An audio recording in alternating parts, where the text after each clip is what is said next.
Welcome to Storytelling. Our most precious resource is not money, it's time. Time is the most precious resource because you can't get it back. In fact, many of us have heard the saying that time waits for no one. The mathematical definition of time is defined as the ongoing and continuous sequence of events that occur in succession from the past through to the present and the future. Cultural attitudes to time have differed throughout history. The pace of modern Western life with its fast food, express delivery, instant coffee, speed dating and so forth, as well as our reliance on clocks and a constant time pressure we seem to find ourselves under, would be inconceivable to someone just 100 years ago, where different countries, states and even neighbouring towns kept their own time with no attempt at consistency.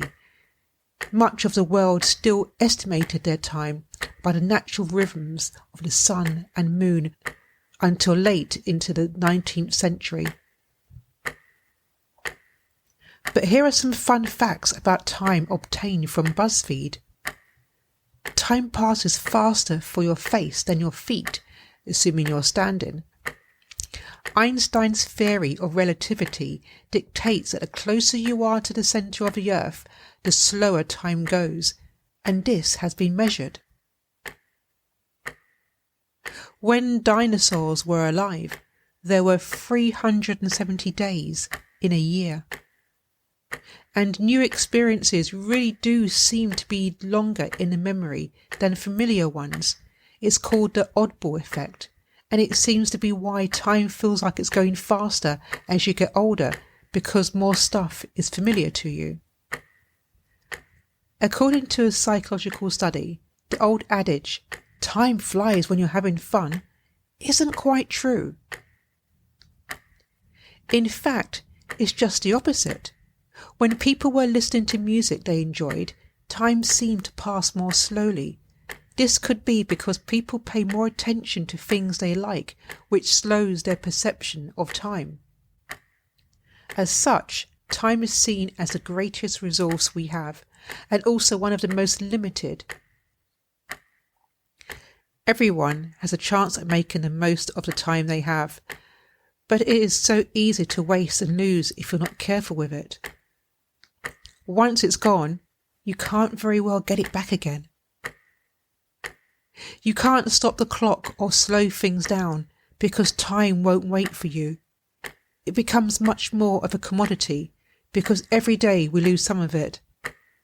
You have to make sure you do what you can to seize every opportunity and make the most of your time as much as possible. Your life and career are governed by time, so stop waiting around for things to happen to you. 2004 was a good year for me. It was a year that I had a benign tumour removed, and a year that I woke up to the fact that we need to make the most of all life's moments and opportunities. I started to enjoy life and not take time for granted.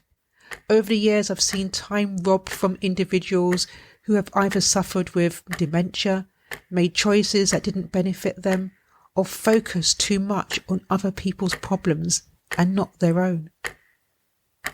But equally, I have seen individuals throw caution to the wind, live and travel abroad, encounter adventures, start a family, or even decide to live a peaceful and simple life because it suits them.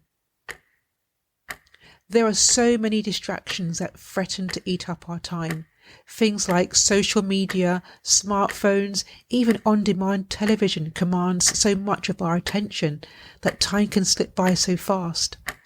These distractions are almost unavoidable these days, and one of the big reasons why time is such a valuable asset. Precious time with family and dreaming of the things that we wish we had said and done, why wait till they've passed to tell them how much they were loved? Yesterday is gone. You may even have the opportunity to meet your soulmate, fall in love and wait for the right time to move things forward. But then for some, the timing isn't right, things get in the way, and time is blamed for a missed opportunity. Time waits for no one. You want to start a business, but you're too scared to make the move. The timing's not right, and then you blame things on a lack of time.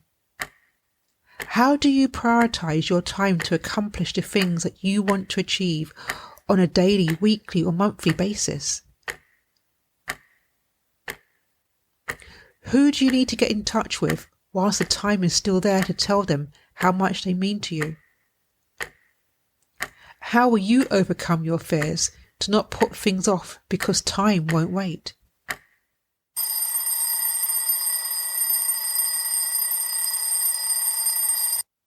Your decisions and actions define whether time is your friend or foe.